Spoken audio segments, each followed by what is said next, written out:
इस particular question की figure दो डिफरेंट तरीके से बन सकती है। दो अलग अलग फिगर्स बना के हम इस क्वेश्चन को सॉल्व कर सकते हैं। कैसे, मैं आपको बताता हूँ। The angles of elevation of the top of A tower. तो एक सबसे पहले एक टावर है, ठीक है। तो मैं ये एक टावर ले लेता हूँ। वो कहता है कि एंगल ऑफ एलिवेशन, तो यानी कि नीचे के किसी पॉइंट से हम इसके टॉप को देख रहे हैं, तो नीचे से बनने वाला एंगल ऑफ एलिवेशन हो गया, ठीक है। लेकिन कहाँ से देख रहे हैं इसके टॉप को? From 2 points at a distance of 4 metre and 9 metre from the base of the tower. तो इसके बेस से 4 मीटर और 9 मीटर दूर दो डिफरेंट पॉइंट्स हैं। एक 4 मीटर दूर है, एक 9 मीटर दूर है। तो वहाँ से हम इसके टॉप को देख रहे हैं।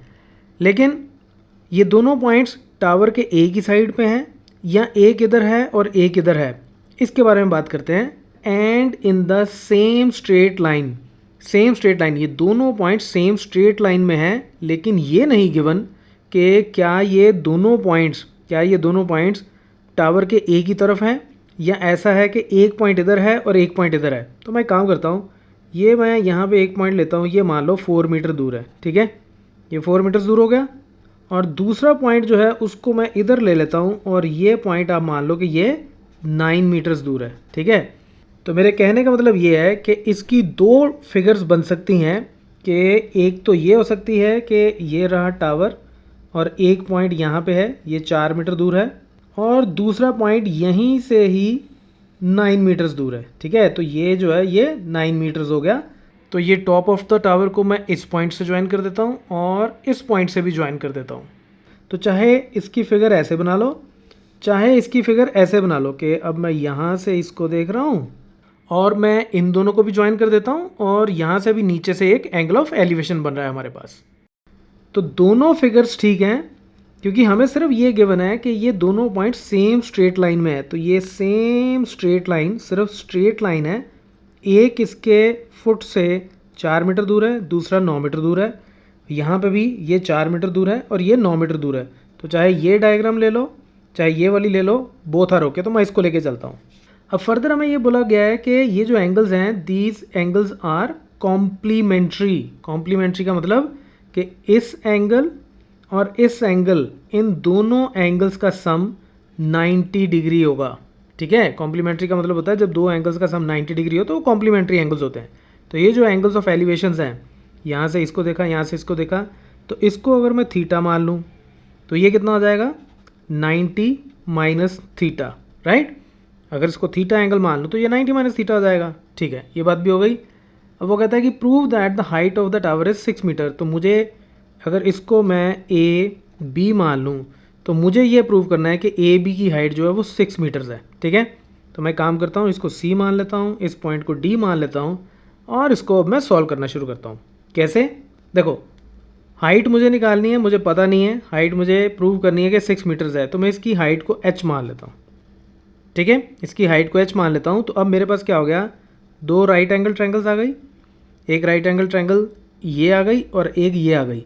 अब इन दोनों ट्रायंगल्स में अगर मैं ध्यान से देखूं तो ये हाइट मुझे निकालनी है और ये बेस गिवन है। इस ट्रायंगल में भी ये परपेंडिकुलर मुझे निकालना है और बेस गिवन है।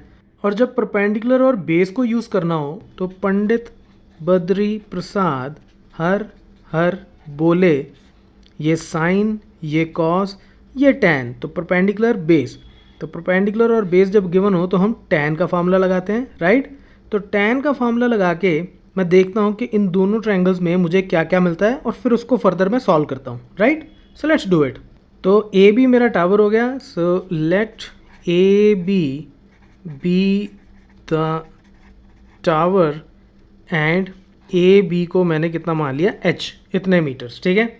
इस एंगल को थीटा माना, इसको 90 माइनस थीटा माना। ये 4 मीटर्स हो गया या 9 मीटर्स हो गया। लिखना चाहो तो आप लिख सकते हो, नहीं तो फिगर में भी जब आप बना के लिख देते हो तो दैट्स मोर देन एनफ। अब मैं इसकी ये वाली ट्रायंगल लेता हूँ, in right angled triangle C A B. तो सी ए बी में परपेंडिकुलर और बेस जैसे मैंने यहाँ बताया, तो मुझे टैन का फार्मूला लगाना होगा, टैन थीटा, ठीक है। इस एंगल को मैंने थीटा माना है, तो इसके सामने वाली साइड परपेंडिकुलर, साथ वाली बेस, तो ये हो जाएगी A B over A C. A B को मैंने एच माना है और ये मुझे गिवन है 4, ठीक है। तो यहाँ से h मेरा कितना आ गया 4 tan थीटा, ठीक है। h यहीं रहा, 4 उधर जाके मल्टीप्लाई हो गया तो 4 tan थीटा, इसको मैं बोल देता हूँ इक्वेशन नंबर 1। अब मैं दूसरी ट्रायंगल लेता हूँ, ठीक है। So in right angled triangle DAB, तो अब DAB ले लेता हूँ। तो उसमें इस एंगल का मुझे tan लेना पड़ेगा, tan of 90 degree minus theta is equal to, तो इसके सामने वाली साइड ये परपेंडिकुलर, ये बेस, तो इन्हीं दोनों में डील करना, तो परपेंडिकुलर ओवर बेस, तो यानी कि AB ओवर AD, और AB कितना है मेरे पास h, और AD है 9। तो यहाँ से मेरे पास h कितना आ गया, यहाँ से h आ गया 9 tan 90 डिग्री माइनस थीटा, ठीक है। अब देखो tan 90 माइनस थीटा, अब हमने ट्रिग्नोमेट्रिक रेशोज़, कॉम्प्लीमेंट्री एंगल्स के ट्रिग्नोमेट्रिक रेशोज़ पढ़े थे कि tan 90 माइनस थीटा ये क्या होता है, ये होता है cot थीटा, राइट। तो इसकी जगह इसको मैं cot थीटा लिख सकता हूँ। तो यहाँ से h मेरे पास कितना आ गया 9 cot थीटा, ठीक है। अब इसको आप बोल दो इक्वेशन नंबर 2। अब एक इक्वेशन ये आ गई, एक ये आ गई, और यहाँ से इस क्वेश्चन को सॉल्व करने के दो डिफरेंट मेथड्स हैं। मैं दोनों आपको बताता हूँ 1 बाय 1 कि इसको आप फर्दर कैसे सॉल्व कर सकते हो। अब पहला मेथड ये है यहाँ पे कि मैं इक्वेशन 1 और 2 को मल्टीप्लाई कर दूँ। देखो यहाँ हमारा अल्टीमेट एम ये है कि हमें h की वैल्यू निकालनी है, और इसका मतलब ये है कि इन दोनों इक्वेशन में से किसी ना किसी तरीके से हमें थीटा वाली टर्म्स को हटाना है, ठीक है, उनको रिमूव करना है। और ये ऑब्वियस है कि tan थीटा और cot थीटा एक दूसरे का इन्वर्स होते हैं, तो जब मैं इनको मल्टीप्लाई करूँगा तो ये एक दूसरे से कैंसिल हो जाएंगे। सो let's do it. Multiply equation 1 and 2। Multiply का मतलब कि लेफ्ट हैंड को लेफ्ट हैंड से मल्टीप्लाई कर दो, राइट हैंड साइड को राइट हैंड साइड से मल्टीप्लाई कर दो, तो कोई फ़र्क नहीं पड़ेगा। तो h को h से मल्टीप्लाई किया तो आ गया h square is equal to 4 into 9 is 36, साथ में यहाँ पे tan थीटा और यहाँ पे cot थीटा, ठीक है। तो अब ऑब्वियस हो गया है बहुत कि ये हो गया h square is equal to 36 tan theta multiplied by cot theta को मैं लिख सकता हूँ 1 ओवर tan थीटा, ये एक दूसरे का इन्वर्स होते हैं। तो यहाँ से tan थीटा के साथ tan थीटा कट गया, दिस इम्प्लाइज h स्क्वायर कितना हो गया 36, तो दिस इम्प्लाइज h कितना हो गया 6 मीटर्स। मैं सिर्फ पॉजिटिव वैल्यू लूँगा जब इसका स्क्वायर रूट लूँगा, क्योंकि मुझे हाइट निकालनी है और हाइट हमेशा पॉजिटिव होती है। हैंस प्रूव्ड, यही हमें प्रूव करना था, ठीक है। ये तो हो गया पहला मेथड। अब दूसरे मेथड की बात करते हैं। अब दूसरे मेथड में हम क्या कर सकते हैं कि मैं इन दोनों इक्वेशंस में या तो tan थीटा ले आऊँ या cot थीटा ले आऊँ और फिर उसको एलिमिनेट कर दूँ, क्योंकि मुझे h तो चाहिए ही चाहिए, ठीक है।